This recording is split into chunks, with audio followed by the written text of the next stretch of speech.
Mr. Chair and members, I'm here to present SB 529, which will expand electric vehicle access for California's affordable housing residents. SB 529, as we know, the Electric Vehicles for All Act, is specifically intended to address the inequities that we see in the EV ecosystem. In 2020, the Los Angeles Clean Tech Incubator and the Housing Authority of the City of Los Angeles launched an electric vehicle car share program at Rancho San Pedro Public Housing Complex. With 2 electric vehicles and chargers, this program increased zero-emission vehicle access in this historically underserved community while also reducing carbon emissions. And to date, the program has been a resounding success by enabling San Pedro housing residents to commute for work, medical appointments, errands, and visit family and friends. SB 529 builds off of that success of Lacey's San Pedro Car Share program by creating a statewide grant program to deploy similar electric car share programs at 100 affordable housing locations throughout the state. This program will allow for the acquisition of electric vehicle, charging infrastructure, education, outreach that is culturally competent, data collection, technical assistance, et cetera. I accept the Energy Committee amendments, and I thank the committee for their thoughtfulness in considering the bill and all the clarifying amendments. To testify in support today, I have Carla Velasco with the Housing Authority for the City of Los Angeles, as well as Ruben Arce Hernandez, a resident of the Rancho San Pedro Affordable Housing Complex, and respectfully ask for an aye vote on SB 529. All right, you will have 2 minutes for your testimony, please. Good afternoon, Chair and members of the committee. My name is Carla Velasco, and I'm a Community Relations Specialist for the Housing Authority of the City of Los Angeles, one of the nation's largest housing authorities that provide affordable housing through our rental assistance programs. I manage 9 community coaches at Rancho San Pedro, where residents have been disproportionately affected by pollution caused by the nearby highways and Port of Los Angeles. The community coaches are residents who become ambassadors for the electric vehicle car share program. These residents have taken the initiative to receive training on how to use the electric vehicles, and then they become trainers by sharing their firsthand experiences with their neighbors. In addition, they helped us with the community outreach by handing out flyers in the community, encouraging new users to sign up for the program, and relaying the feedback they received on the ground to the partners. We quickly found out that word of mouth is very important for increasing participation, especially when trying to gain trust from the community. Over time, the car share service was a resounding success, and many of the residents were utilizing the program. Through this experience, we learned that resident involvement was key to getting buy-in from the community to use the service. The electric vehicle car sharing program is available exclusively to our Rancho San Pedro residents, which consists of 475 families, and we have a total of 87 registered users.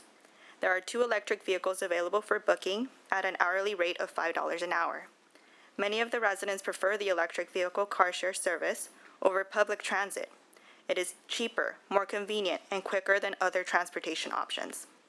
In my work at the Rancho San Pedro Housing Complex, I witnessed firsthand how the electric vehicle car share service benefited the affordable housing residents. Before the car share service, many of the residents lacked a reliable, affordable transportation option, which made it harder for people to get to work, take their kids to school, run errands, visit friends and family, complete medical appointments, and go to job interviews. The electric car share service gave residents more freedom and opportunity, and it improved their quality of life. I strongly support SB 529 because it has been a resounding success in this community, and I believe it can improve the quality of life for our state's most under-resourced, disadvantaged populations. I'd like to thank Senator Gonzalez for presenting this legislation, and would respectfully ask for the committee's aye vote. Thank you.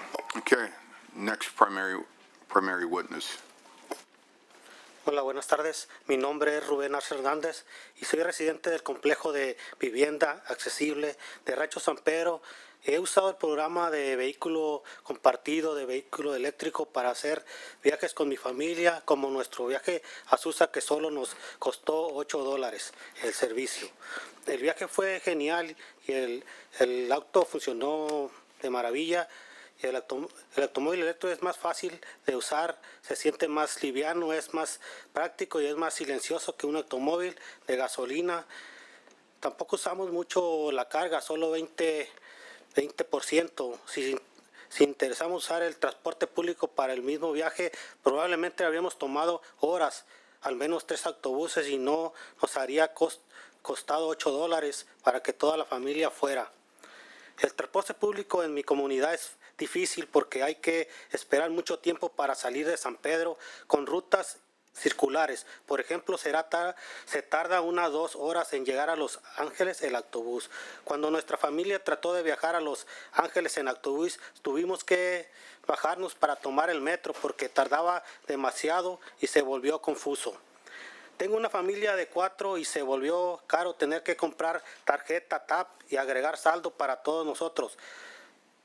Metro también eliminó las rutas de autobús en mi comunidad y ahora solo tenemos disponible el Dash, que pasa cada 40 minutos.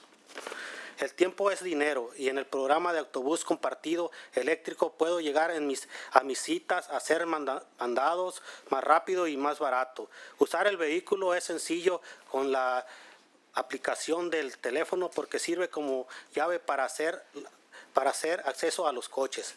Debe ser residente para recibir un código de propiedad que le permite usar al público móvil para reservar uno de los vehículos eléctricos. We're going to ask you to wrap as soon as possible. We're exceeded 2 minutes, so we're going to ask you to wrap your presentation. You can finish. Espero que este programa pueda continuar sirviendo a la familia y a los vecinos. All right. Any additional witnesses here in the room in support of SB 529? Go right ahead. Mr. Chairman and members, Scott Wetcher on behalf of the California Coalition of Utility Employees and the State Association of Electrical Workers in strong support of 529. Thank you. Thank you. Next witness. Yeah, Julie Malinowski-Ball on behalf of the California Electric Transportation Coalition in support. Thank you. Good afternoon, Lillian Mervis with MCE here in support of SB 529. Thank you. Thank you very much. Any additional witnesses in support?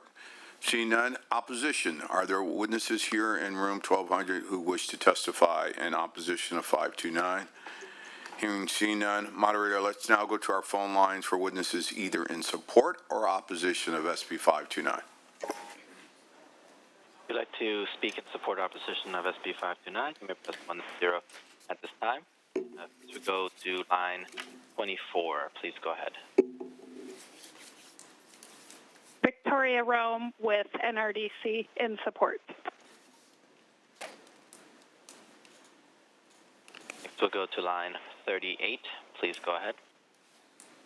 Good afternoon. Kelly Brooks on behalf of the Santa Barbara County Board of Supervisors in support. Next we'll go to line 10. Please go ahead. Good afternoon. Kathy Schaefer on behalf of the San Fernando Valley and Los Angeles chapters of Climate Reality in support. Thank you. Next we'll go to line 39. Please go ahead. Ruben Aronin with the California Business Alliance for a Clean Economy in strong support. And we'll go to line 40. Please go ahead. Good afternoon, Chair and members. Madeline Cooper from Capital Advocacy on behalf of Blink in support. Thank you. Next we'll go to line 13. Please go ahead. Did you say 13? This is Janet Cox for Climate Action California in support. At this time, there's no others in queue. Back to you, Mr. Chair. Thank you. We'll bring it back to the committee. Are there any questions or concerns? Senator Durazo. Thank you. I want to thank the author. I was at a presentation that was made to community by those members, such as a gentleman who spoke on the use of these electric vehicles in their community, which for the most part is poor working class, the working poor. And to hear them, as such as the gentleman said today, about what it feels like to learn how to drive these electric vehicles and how much more efficient and, just getting around in a place like Los Angeles, how much more difficult it is with the current public transportation. But I'm really glad to hear further testimony. I think it's great, and I hope it'll help people. I wish I had it in my community to make me less fearful of doing driving these cars around. So just thank the author now. Support. Thank you. Senator Sayarto. Okay, I just have a kind of a concerned question about the liability. Who does the liability exist with if there is an accident? If somebody that is impaired takes out one of these vehicles and creates a problem? Because I know the schools have a similar program. They have a lot of EV, or not necessarily EV vehicles, but pool vehicles for the students to use. But the school can financially absorb that kind of a liability hit if there's a large lawsuit attached to an accident. Because by the very nature of being in an affordable complex, these people do not have deep pockets. And so somebody seeking to recover damages in an accident or something of that nature would most likely be going after either whoever the corporation is that put this out or the grant program itself. But how do they cover the liability part? Is it attached to the grant? Is it, yeah. Yeah, thank you for the question, Senator. Currently, there's a similar program, Clean Mobility, that's run by CARB right now. Very similar program, but, there are some differences. But it would be the housing authority, the housing complex that would actually hold the liability. But every car would be insured. We want to make sure that everything was on the up and up to ensure that people were as safe as possible. But I don't know if Carla has additional, okay.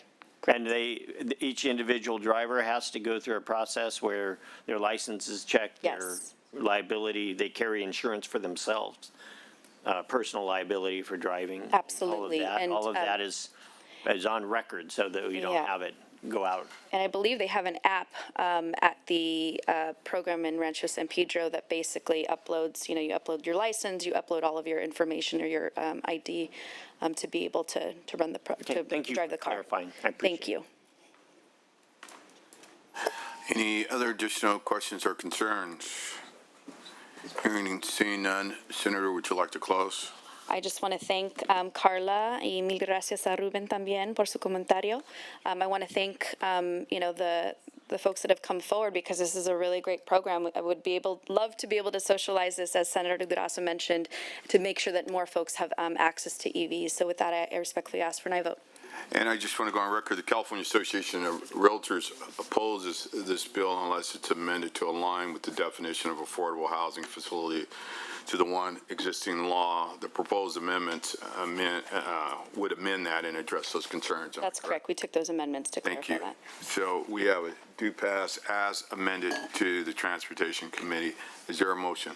So moved. It's moved by Senator Eggman. We have a do pass as amended to Transportation. Consultant, please call the roll on SB 529. Bradford? Bradford, aye. Dally? Dally, aye. Ashby? Aye. Ashby, aye. Becker? Aye. Becker, aye. Caballero? Dodd? Aye. Dodd, aye. Durazo? Aye. Durazo, aye. Eggman? Aye. Eggman, aye. Gonzalez? Aye. Gonzalez, aye. Grove? McGuire? Min? Aye. Min, aye. Newman? Aye. Newman, aye. Rubio? Ciarto? Aye. Ciarto, aye. Skinner? Aye. Skinner, aye. Stern? Wilk? Aye. Wilk, aye. 13.